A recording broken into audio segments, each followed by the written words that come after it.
Hey guys, welcome back to another video, and today we're gonna be looking at the new Tecware B68 Plus, and this comes in two variations. We have the white and the black, or the light keycaps and the dark keycaps, pero sa akin mas fitting na tawagin natin siyang teal dominant at teal white. At bundle ito kasama ng either gate run reds, browns, yellows, or black switches.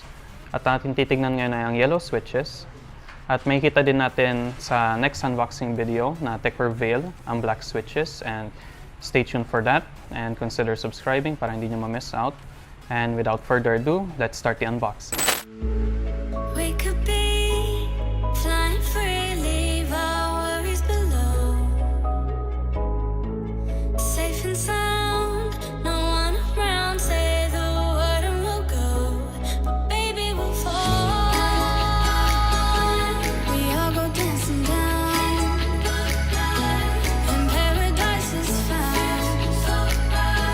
We're shaking up the ground, 'cause there ain't no stopping now. So there ain't no stopping now. No, there ain't no stopping now. There ain't no stopping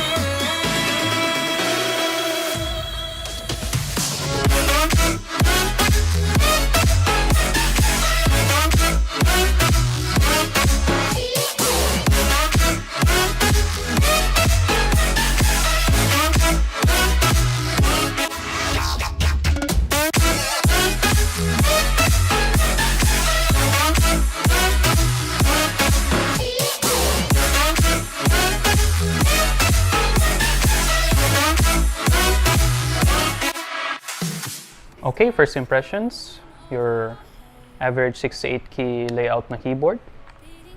Ang first na nag-stand out sa akin ay kanyang tri-mode connection na wired to Type-C na removable siya, fortunately. At ang kanyang 2.4 GHz na Wi-Fi dongle connection, pati na rin ang kanyang Bluetooth. Kanyang Bluetooth, meron siyang Bluetooth 5.0 at pwede din ng Bluetooth 3.0. Now for the keyboard itself, feels very good. Personally, hindi ako big fan ng yellow switches. Masyado siyang heavy para sa akin. Pero ang feel niya is very solid dahil na din sa kanyang PCB foam at ang kanyang silicone case dampeners na mararamdaman mo. Ito. Very solid ang kanyang feel nasa pag-click down.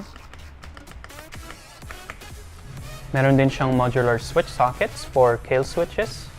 Ang kasama niyang keycaps ay non-shine through pero PBT double shot keycap siya. So sure ka na hindi mabubura ang kanyang letters at symbols anytime soon.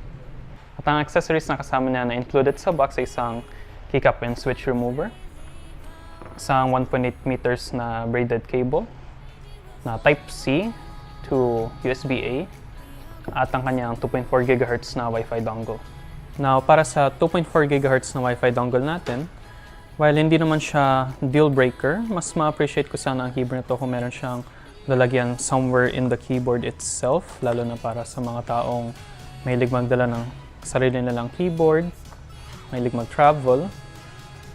Mas magiging handy siya na may lalagay mo.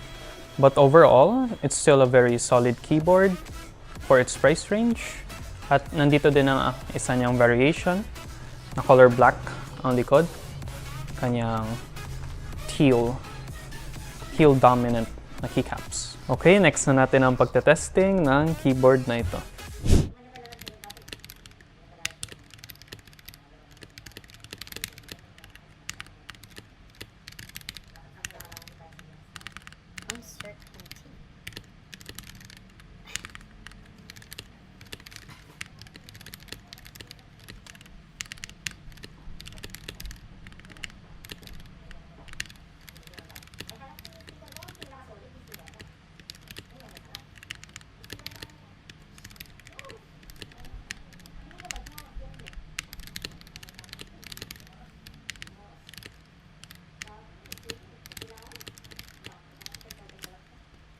Okay, final thoughts. Isa siyang very solid keyboard, very premium ang kanyang feel, tinasa keycaps niya.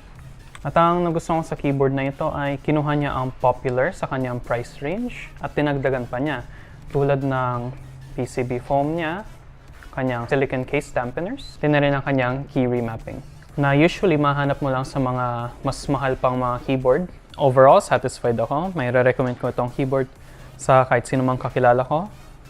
At kung interesado kayong bumili ng keyboard na ito, pwede nyo may message sa aming Shopee na Mr. Shopman. At meron din kami sa Facebook na GoTech Microbiz. At also, please consider subscribing to our channel so you don't miss out on other videos. And if you enjoyed watching this video, please share it with your friends and also like the video. And also tell us your thoughts down in the comment section below. And thank you for watching till the end of this video. Till next time.